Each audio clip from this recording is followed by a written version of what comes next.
بسم الله الرحمن الرحیم.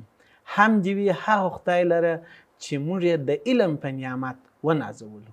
ګرانو شاګردانو، یو ځل بیا د ریاضي صنف ته ښه راغلاست. زه انجینر محمد امین یم.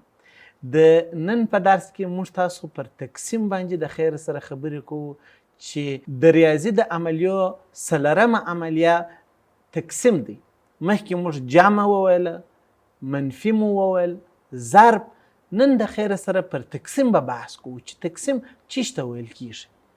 راځئ د خیر سره قلم و کتابچه واخی او راسو د خیر سره رابسو د تقسیم درس ته. ګرانو شاګردانو، تقسیم یا ویش عملیه چې په انګلیسي کې ورته ډیویژن هم ورته ویل کیږي. چی ته ویل کیږي؟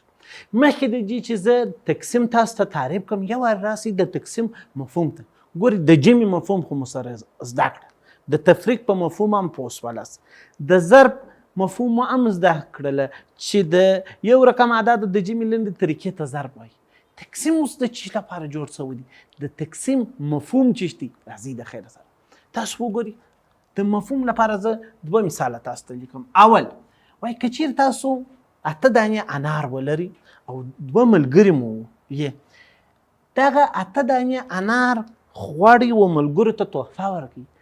دا هر یو ته څو رسیږي دا راته معلوم کړي. 8 دانې انار موږ لرو او دوه ملګري زموږ مخته دي. غواړم چې دغه انار په مساوي ډول سره خپل ملګرو په مابینځ کې تقسیم کړم.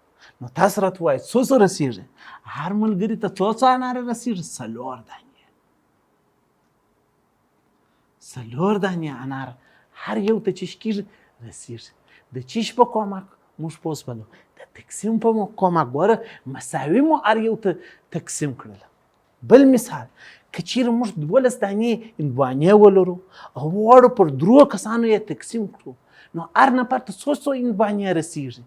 12 هندوانې لرو، 3 ملګري لرو، غواړو دا 3 سرو ملګرو ته مساوي دا هندوانې تقسیم کړو. نو قرار راځي 12 پر څو تقسیمو؟ 12 پر 3 تقسیمو. 12 چې پر 3 تقسیم کو، هر یو ته څو رسیږي؟ 4 رسیږي. تاسو به اوس فکر کوئ چې دا 4 څنګه ورسېدله. بس اوس دغه مفهوم زده کړئ. وروسته عملیې ته راځو چې دا تقسیم یا ویش عملیه څنګه اجرا شوله. اوس وګوره، هر ملګري ته 4 دانې هندوانې ورسېدله. مثلا که چیرې یو ملګری مو احمد دی، احمد دا 4 واخ 4 هندوانې. بل ملګری مو بلال نومیږي، 4 هندوانې بلال ته مو ورکړه. 4 جمع 4 څو کېږي؟ دا 8. دریم ملګری مو ادریس نومیږي، ادریس ته هم 4 دانې هندوانې جې ورکړله. 4 احمد، 4 د بلال هندوانې سوله او 4 د ادریس هندوانې سوله. دا سره جمع که 4 4 8 8 4 څو کېږي؟ 12. د تقسیم په کومک موږ دغه مساوي ویش یا تقسیم مو اجرا کړه. ګرانو شاګردانو، تاسو وګورئ، دا د ویش عملیه چې موږ احمد ته 4 هندوانې مو ورکړل، بلال ته مو 4 هندوانې ورکړل، ادریس ته مو ورکړل، دا د چیش په کومک وسو؟ د تقسیم په کومک. ګوره، مساوي ویش وسوله. نو تقسیم یا ویش عملیه موږ داسې تعریفولی سو: د یو شي په مساوي برخو ویشلو عملیې ته چیش ویل کېږي؟ تقسیم. موږ شیان لرو، غواړو په مساوي برخو وویشلو. دغه کم عملیه چې تاسو اجرا کوئ، دغه عملیه ته چی ویل کېږي؟ تقسیم یا ویش عملیه ویل کېږي. ښه، د تقسیم لپاره موږ تاسو کوم سمبولونه لرو؟ راځئ د خیر سره ګورئ. د تقسیم لپاره اول سمبول چې موږ تاسو په کتابو کې کاریږي، دغه سمبول دی. عمودي خط، افقي خط لري. دا اول سمبول. هر وخت چې دغه علامه مو ولیدله چې عددونه دلته لیکل شوي، دا معنا تقسیم. دویم سمبول د تقسیم د داس دی. اول عدد لیکل کېږي، بیا د تقسیم سمبول، بیا داس دی. دا دوهم سمبول دی. چې لږ مخته ولاړ شو، که چیرې داسې مو ولیدي چې 2 ټکي سر پر سر وي، دا هم د چیش معنا لري؟ د تقسیم معنا لري. دا دریم سمبول. او که چیرې داس خط په شکل وو، ښه په یاد ولري، که چیرې دا خط شکل وو، دا هم د چیش معنا لري؟ تقسیم په معنا دی. نو د تقسیم لپاره څنګه چې د ضرب کې مو ول موږ ول 3 سمبول لرو، او په تقسیم کې هم دا اول سمبول، دویم دریم او دا چې شه څلورم. ګرانو شاګردانو د تقسیم اجزاوې ښه په یاد ولرئ. هر عدد چې دلته ولیکل سو دغه عدد ته موږ وایو مقسوم، یعنی دغه ځای ته موږ تاسو چې وایو مقسوم وایو. هر عدد چې دلته ولیکل سو بیا موږ ورته چې وایو مقسوم علیه ورته وایو، مقسوم علیه، مقسوم علیه. هر عدد چې دلته ولیکل سو په یاد ولرئ موږ ورته وایو خارجي قسمت،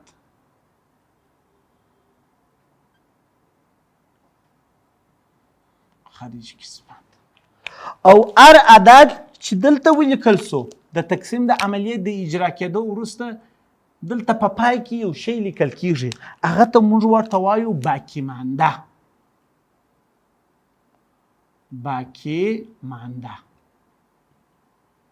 مقسوم، مقسوم علیه، خارجي قسمت، باقی مانده. د تقسیم اجزاوې ډیر مهم دي چې موږ تاسو وپیژنو، په یاد ولري. اوس نو تاسو راسئ دا سمبولونو ته ګورئ. ما درته وویل ما ویل ا یعنی هر عدد د ا پر ځای راتللی سي. بي هم د یو عدد سمبول فکر کوي. دا ځای ته چې موږ وایو مقسوم، دا ځای ته موږ تاسو مقسوم وایو، او دا ځای ته بیا چې موږ تاسو وایو مقسوم علیه. که یو څوک پوښتنه راڅخه وکړل که چیرې دا دویم سمبول کار څه و بیا مقسوم و مقسوم علیه کوم ځای دی، بیا موږ ورته وایو دغه اول عدد چې هر شی و هغه ته موږ وایو مقسوم، دویم عدد ته موږ وایو مقسوم علیه. دلته بیا راسي ا پر بي تقسیمو، په دې ځای کې اول عدد ته بیا موږ تاسو مقسوم وایو، دویم عدد د چې حیثیت لري د مقسوم علیه حیثیت لري. او که چیرې څلورم سمبول کې و داسې ګوري دا لوړ عدد چې لیکل شوی دغه عدد ته موږ وایو مقسوم، او دا لاندنی عدد ته بیا مقسوم علیه وایو. صحیح شو؟ په دا څلورو سمبولونو کې اوس مقسوم و مقسوم علیه موږ تاسو وپېژندل، دلته هم دا دی ورسره اشنا شول. بله خبره چې په تقسیم کې باید زده کړو د تقسیم اصول دی، ډېر مهم دی ګرانو شاګردانو ستاسو په یاد دي. دوه عددونه موږ یو پر بل باندې هغه وخت تقسیمولی سو یا ویشلی سو چې دغه اصول پکښې کېږي. که چیرې دغه اصل پکښې کې نه وه موږ تاسو د تقسیم عملیه نسو اجرا کولی. هغه اول اصل یې چیش دی؟ مقسوم باید همیشه لوی یا مساوي وي د مقسوم علیه سره، یعنی دغه مقسوم باید همیشه یا به لوی وي یا به مساوي وي د مقسوم علیه سره. که چیرې دا مقسوم کوچنی سو بیا تقسیم عملیه اجرا کیږي نه. مثلا دلته زه یو مثال داسې درته وایم، تاسو وګورئ لکه دا لاس تقسیم پر دا ویشلی سه. ګوره مقسوم لاس دی، مقسوم علیه دوه دی. آیا لاس لوی نه دی تر دوه؟ بالکل صحیح دی، دا تقسیم عملیه اجرا کولی سو. که چیرې داسې وي اته تقسیم پر اته، مقسوم مو اته دی، مقسوم علیه هم اته دی، آیا سره مساوي دی که یا؟ و دا مقسوم دا سوال هم صحیح سو، دا حالت هم صحیح سو. مګر که چیرې داسې و دوه تقسیم پر و په دې ځای کې بیا موږ تاسو تقسیم نسو اجرا کولی، ولې چې مقسوم کوچنی دی نسبت و چی شي مقسوم علیه ده. نو د دې لپاره چې دغه سوالونه چې داسې یو شکل لري یا حالت لري تقسیم یې څنګه اجرا کیږي، دا بیا د خیر سره د اشاریه اعدادو په تقسیم کې تاسو ته وایم. ګورئ تقسیم یې اجرا کیږي مګر باید په حالت کې لږ تغییر موږ راولو چې بیا د خیره په راتلونکي درسو کې درته وایم. خو دغه اول اصل په یاد ولري. هغه وخت د تقسیم عملیه موږ اجرا کولی سو چې مقسوم لوی یا مساوي وي د مقسوم علیه سره. دویمه خبره چې په یاد ولري دا په حقیقت کې د تقسیم تعریف هم کېدلی سي چې د ضرب معکوسې عملیې ته چې ویل کېږي تقسیم ویل کېږي، د ضرب معکوسه عملیې ته چې ویل کېږي تقسیم ویل کېږي. دغه شی په مفهوم موږ تاسو راځو د خیر سره یو سوال زه تاسو ته الوم بله دغه شی مفهوما درته وایم چې دا اوس څه معنا لري. راځئ د خیر سره مثال ته تاسو وګورئ 8 تقسیم پر 2 وایي دا ویش عملیه تاسو اجرا کړئ. راځئ د خیر سره موږ تاسو ته اجرا کړو. 8 تقسیم پر 2 8 مو مقسوم دی او 2 مو مقسوم علیه دی. 8 تقسیم پر 2 معنا موږ تاسو 8 کلمان لرو، 8 دانې کلمان موږ لرو، واړو و 2 نفرو ته چې شکو وویشو.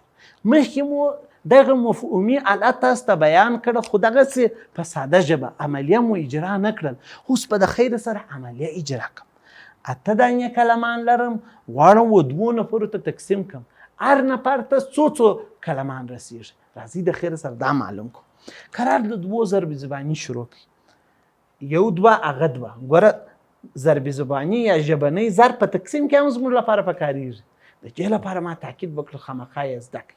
ګورئ د 2 ضرب زباني 1 2 هغه 2 2 2 4 3 2 6 4 2 8 ګوره کله چې دغه عدد ته ورسېدلې سټاپ کېږي به 1 2 هغه 2 2 2 4 3 په 2 کې 6 4 په 2 کې 8 که مخ ته ولاړ شه 5 په 2 کې 10 کېږي. 10 خو ډېر دی. یا باید ته فکس دغه 8 یا د 8 څخه کوچنی عدد انتخاب کړې.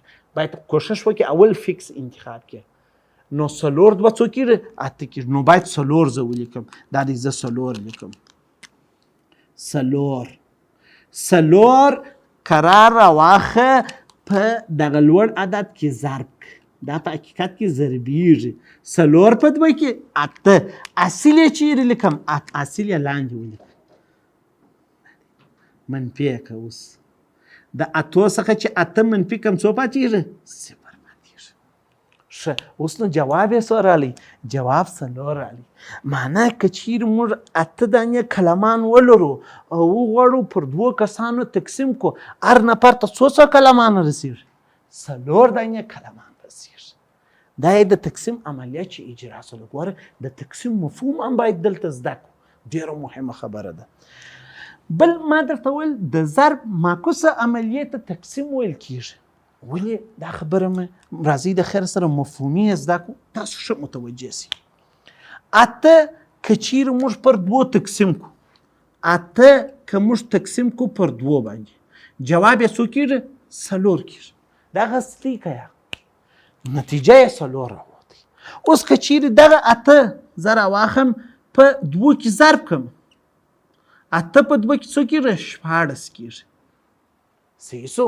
تقسیم ته د ضرب معکوس عملیه ځکه ویل کېږي ځکه چې په تقسیم کې د 2 عددونو حاصل کوچنی کېږي مګر په ضرب کې د 2 عددونو حاصل چې کېږي غټېږي. په ضرب کې غټېږي یا لویېږي مګر په تقسیم کې حاصل یې چې کېږي کوچنی کېږي. نو ځکه یو د بل معکوس عملیه ده. په اوسپلس معکوسه معنا چې شي په ضرب کې حاصل ډیریږي په تقسیم کې حاصل چې کېږي کوچنی کېږي. نو یو د بل معکوس حالت شوله. نو ځکه مې دا شی پرېښود مخکې په مثال کې مې تاسو ته تشریح کړل. ګرانو شاګردانو دا اوس موږ تاسو د تقسیم درس په نننی درس کې موږ یوازې د تقسیم پر مفهوم باندې کار مو وکړل چې تقسیم یا ویش عملیه مفهوم چیش دی او په کوم ځایو کې زموږ لپاره پکارېږي اجزاوې چیش دي سمبولونه یې څنګه دي او کوم اصول لري. په راتلونکي درس کې د خیر سره موږ تاسو پر تقسیم باندې سوالونه حلو چې څنګه کولی سوالونه د تقسیم عملیه په کومک حل کړو. راځئ د خیر سره دویم درس ته.